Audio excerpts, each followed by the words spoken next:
बिस्मिल्लाहिर्रहमानिर्रहीम। प्यारे बच्चों, आज हम लोग पढ़ने लगे हैं इम्पोर्टेंस ऑफ वाटर, पानी की अहमियत। पहली बात लिखी है water is medium of life, के ज़िंदगी का मीडियम समझा जाता है वाटर को। उसकी वजह यह है कि ये protoplasm living contents of the organism या सेल में सबसे ज़्यादा मौजूद होता है। Most abundant compound in all organisms. It varies from 65 to 89% in different organisms. इसकी कंसंट्रेशन 65% से लेकर 89% तक होती है। यानी कोई भी जानदार देख लें, उसके प्रोटोप्लाज्म में लिविंग कंटेंट्स में सबसे ज़्यादा वाटर मौजूद होता है। मिसाल ले ली कि ह्यूमन बोन सेल हैं, और कितना हार्ड और सख्त किस्म का बॉडी का स्ट्रक्चर बोन होता है। उसके हर बोन सेल में तकरीबन 20% वाटर होता है, और ह्यूमन ब्रेन सेल में 85% वाटर होता है। और दूसरी बात कि तमाम रिएक्शन जो सेल में होते हैं they occur in aqueous media. All metabolic reactions occur in aqueous medium. Enzymes से कंट्रोल होते हैं जितने भी रिएक्शन सेल में होते हैं, और एंजाइम्स वर्क करते हैं एक्वस मीडियम में। और इसके अलावा वाटर बहुत इम्पॉर्टेंट है। It also take part in biochemical reactions. बहुत सारे केमिकल रिएक्शन जो सेल में हो रहे होते हैं उनमें बराह रास्त भी हिस्सा लेता है, जैसे हाइड्रोलाइसिस ऑफ मैक्रो मॉलिक्यूल, जिस तरह से बड़े मॉलिक्यूल्स की हाइड्रोलाइसिस का प्रोसेस है। It also used as raw material in many reactions, for example in photosynthesis. ये बहुत सारे रिएक्शंस में बतौर रॉ मटेरियल के भी इस्तेमाल होता है, यानी बतौर रिएक्टेंट के यूज़ किया जाता है। जैसे कि फोटोसिंथेसिस में इस्तेमाल होता है वाटर, कार्बन डाइऑक्साइड के साथ रिएक्ट कर ग्लूकोज बनाता है। इस तरह से इसी वजह से हम लोग इसे कहते हैं water the medium of life, कि कोई ऐसा जानदार हो नहीं सकता जिसमें वाटर ना हो। और वाटर ना हो तो एक और बात है, वाटर सबसे ज़्यादा कंसंट्रेशन में होता है। ना होना तो दूर की बात, सिर्फ कम होना भी मुमकिन नहीं है। तमाम चीज़ों में सबसे ज़्यादा वाटर की कंसंट्रेशन होती है। अब इस तरह से कुदरत ने इसे लाइफ का मीडियम क्यों बनाया, उसके हम कहते हैं कि water has some unique properties in it, कि वाटर के अंदर कुछ यूनिक किस्म की खुसूसियात होती हैं, जिस वजह से कुदरत ने उसे ये मीडियम ऑफ लाइफ के तौर पर चूज़ किया। तो सबसे पहली प्रॉपर्टी लिखी है सॉल्वेंट प्रॉपर्टी। तो यूनिवर्सल सॉल्वेंट है, पानी को, वाटर को यूनिवर्सल सॉल्वेंट कहा जाता है, यानी एक एक्सीलेंट सॉल्वेंट कहते हैं। वाटर पोलर मॉलिक्यूल है, पोलर सब्सटेंसेस मोस्टली उसके अंदर हल हो जाते हैं। तो ये हम लिखते हैं due to its polarity water is an excellent solvent for polar substances. जो पोलर सब्सटेंसेस हैं, पोलैरिटी वाटर में है, वाटर खुद पोलर मॉलिक्यूल और बेहतरीन सॉल्वेंट है पोलर सब्सटेंसेस के लिए। Ionic substances when dissolved in water dissociates into positive and negative ions। ये आयनिक सब्सटेंसेस जब पानी में हल किए जाएं, ये पोलर होते हैं। आयनिक कंपाउंड्स टूटकर पॉजिटिव और नेगेटिव आयंस बन जाते हैं। मिसाल के तौर पर आयनिक सब्सटेंस NaCl है। जब वाटर में उसे हल किया जाए तो सोडियम आयन और क्लोराइड आयंस पॉजिटिव और नेगेटिव चार्ज के साथ बिखर जाते हैं। और अगर नॉन आयनिक पोलर सब्सटेंसेस, मिसाल के तौर पर कोवलेंट मॉलिक्यूल भी पोलर हो सकते हैं, जैसे शुगर का मॉलिक्यूल है, अल्कोहल है, वो पानी में वो भी हल हो जाते हैं। Non ionic polar substances when dissolve in water they produce charge groups in their molecules और and are dispersed in water, और वो भी पानी के अंदर उनके चार्ज मॉलिक्यूल्स बिखर जाते हैं। आयंस हों या चार्ज मॉलिक्यूल्स हों, ये वाटर के अंदर डिस्पर्स हो जाते हैं। इसका बड़ा फ़ायदा होता है।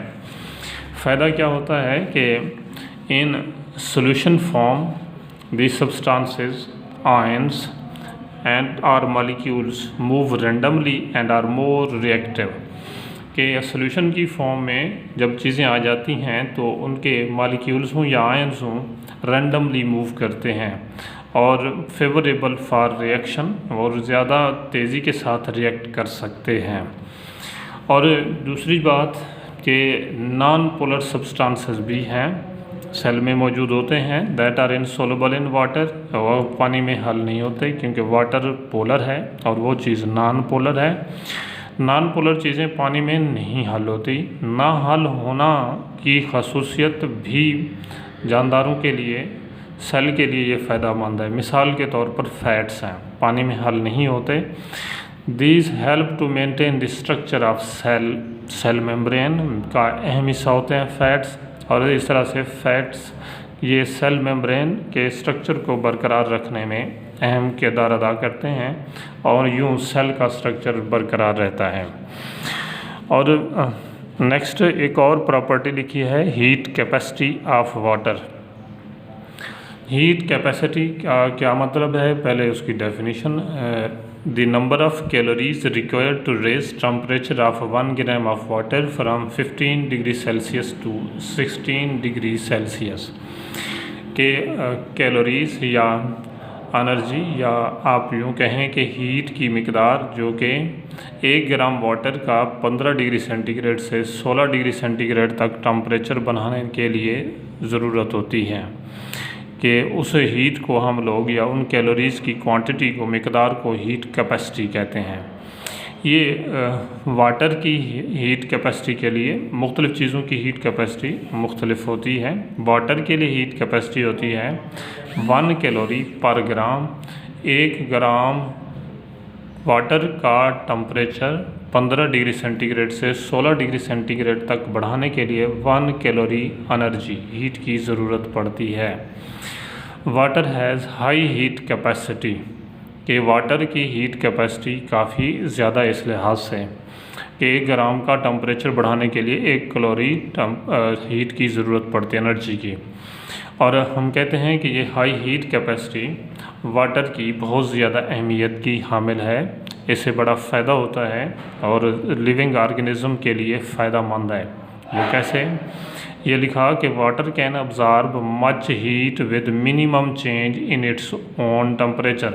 इसका फ़ायदा ये होगा कि वाटर काफ़ी सारी हीट जज़्ब कर लेगा, लेकिन उसके टेम्परेचर में बहुत कम चेंज आएगी क्योंकि हीट कैपेसिटी उसकी ज़्यादा है। जिन चीज़ों की हीट कैपेसिटी ज़्यादा होती है वो आहिस्ता गर्म होती हैं, आहिस्ता ज़्यादा हीट जज़्ब करते हैं और थोड़ा थोड़ा टेम्परेचर बढ़ता है, और जिनकी हीट कैपेसिटी कम होती है वो जल्द गर्म हो जाती हैं। तो this is because much of energy is use to break hydrogen bonds. ये ऐसे हीट कैपेसिटी इसकी ज़्यादा होने की क्या रीज़न है, ये बताया कि वाटर में हाइड्रोजन बॉन्ड्स मौजूद होते हैं, उनको ब्रेक करने के लिए काफ़ी ज़्यादा एनर्जी की ज़रूरत पड़ती है, और यूँ हीट कैपेसिटी वाटर मॉलिक्यूल की काफ़ी ज़्यादा हो जाती है।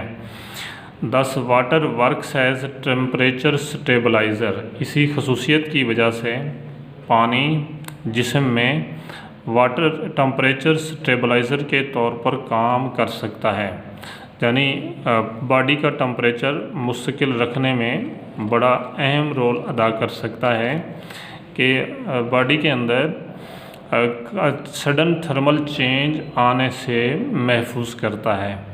Water works as temperature stabilizer for organism in the environment and hence protect living organism against sudden thermal change.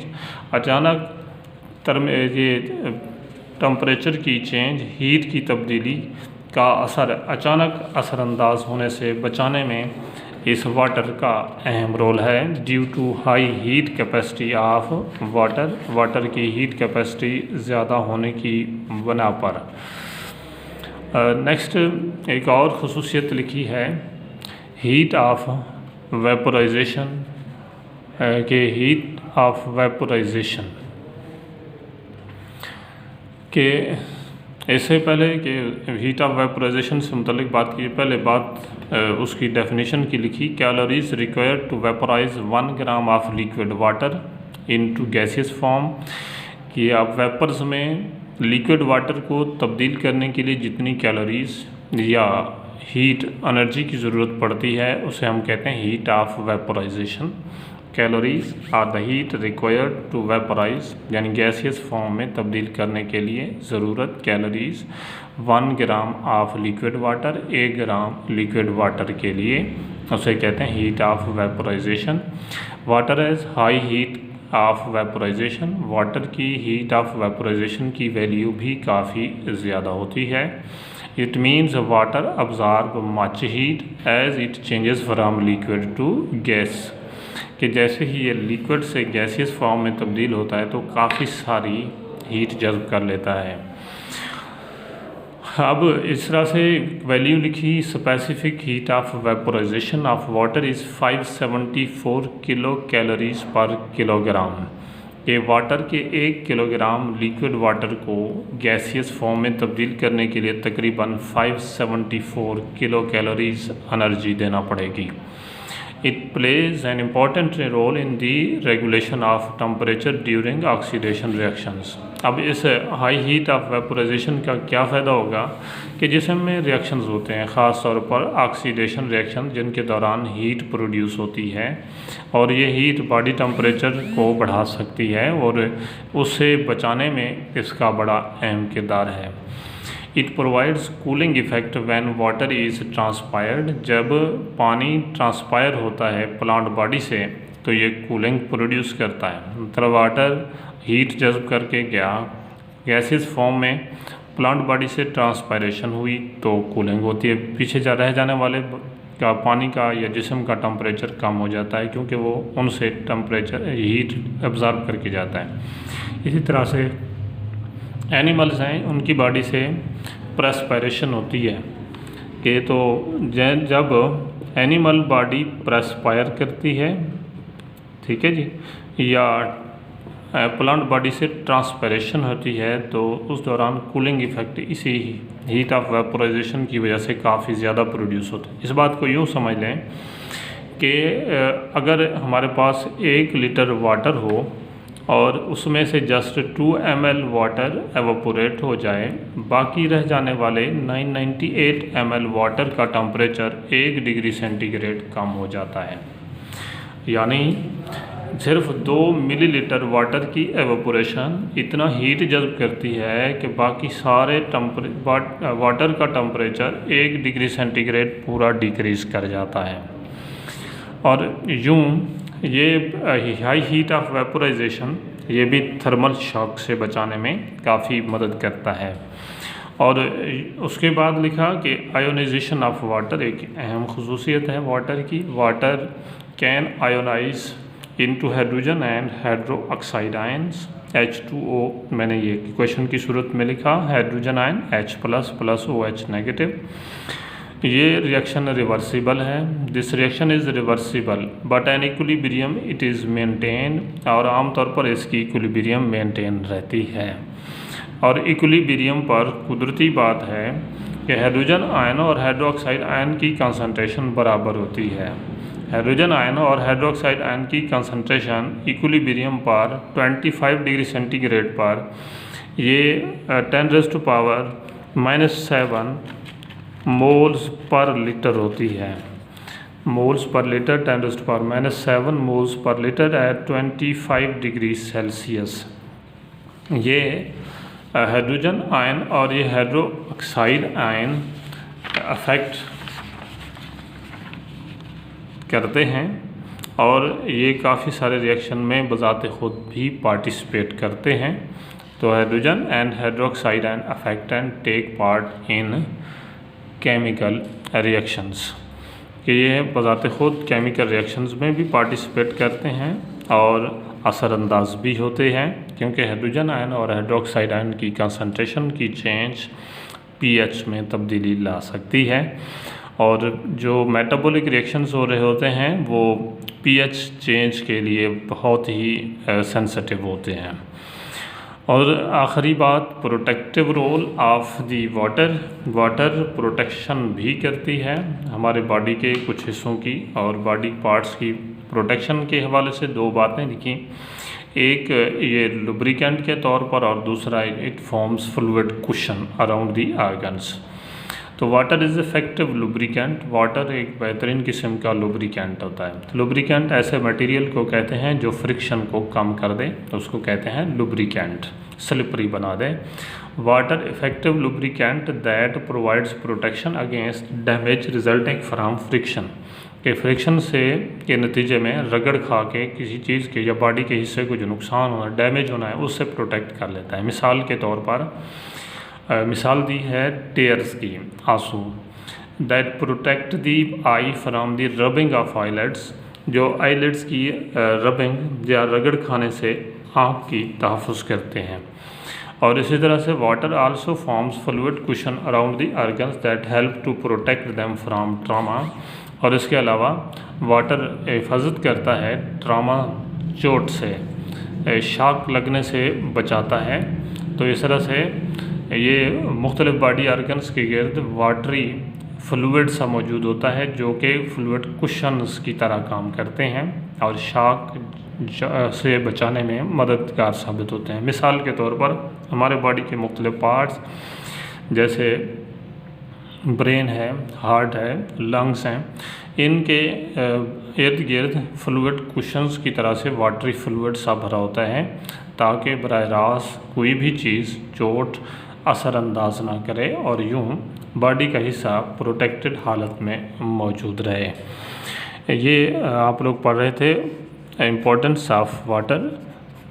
इसी के साथ ही अल्लाह हाफ़िज़, थैंक यू।